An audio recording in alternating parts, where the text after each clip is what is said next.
Okay, here's where we are. We've just finished the second, or Sonar02. And by the way, I didn't mention this last time, and I think you probably, if you just followed this exactly, saved this right on top of the one you had before, which is no big deal, but let's do it right here. First of all, click this, Control A, Control C. Now you've got this saved on the clipboard, and we now need to start a new file. Control V, bring this back, and let's call this, let's say do save, and let's call this Sonar03 .py. Now remember, these are text files, and they're very, very small, so you can have millions of them without messing up your computer.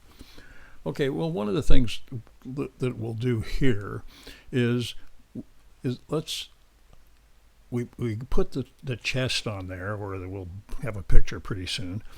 But what we want to do with that is not leave it there. Let's hold it and then have it disappear, and for a certain time. So if we to do that, we need to import time. And the general way is we just do it this way. And we could import a special thing, but let's just do that. So here's what we'll do is we'll go to here, row 12, and come in here and say time dot sleep, and let's leave it out there for 0.5, half second. Okay, and then we want to disappear. So then we put tc dot hide turtle ht. Let's see if I did it right. Just run it. Okay, so we come out here and boom, here it goes, and he's gone. All right, so let's see. Well, what we can do is we can click over here, and we know then this is our sonar. Somewhere on that circle, we'll click on another circle. We know it's this one, but we might think it's this one. So let's just click here and see what happens.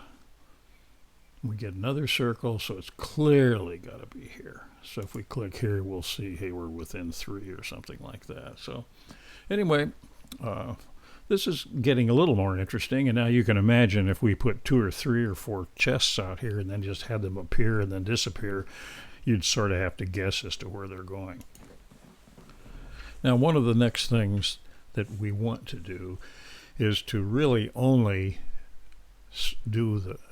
draw the circle if this distance wasn't less than a certain amount. So up here,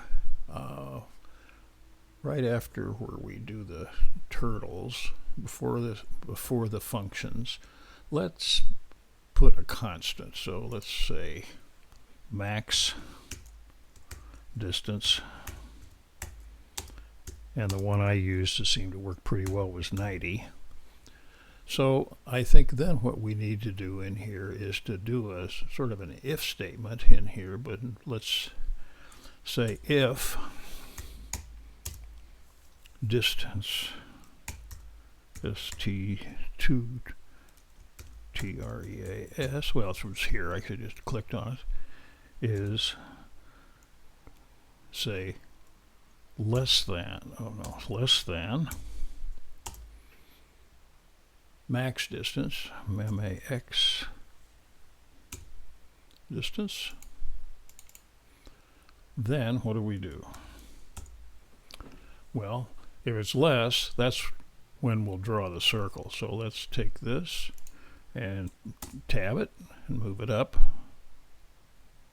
So I will take over here and distance, and this should be, is this 4? 1, 2, 3, 4. That should work.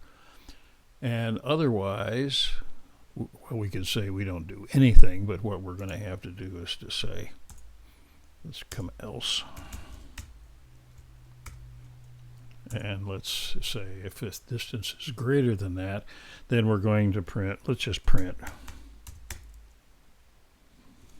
no, not capital P, easy mistake, print too far.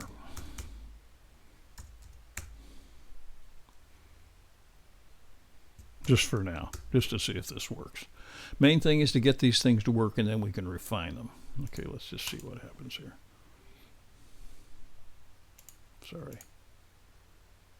Okay, it's drawing the background in there. Okay, now it disappeared, and let's say if I click over here, I get a thing that says it's too far. If I click here, it's too far. But if I click closer, now I get a circle. Ah, okay, well, it's somewhere on there. Try here. That's another circle. Ah, okay. And it's one of these. There we go. So it's this one. And there we are. You can see how close we are. Okay, so you can see even with this one thing, if you just happen to miss where the chest goes or where the target or treasure goes, then you get in trouble. Okay, so let's stop here. I think you can get this working here, and we'll now do something here. We'll start printing things on the screen. We haven't done that. We'll do that next.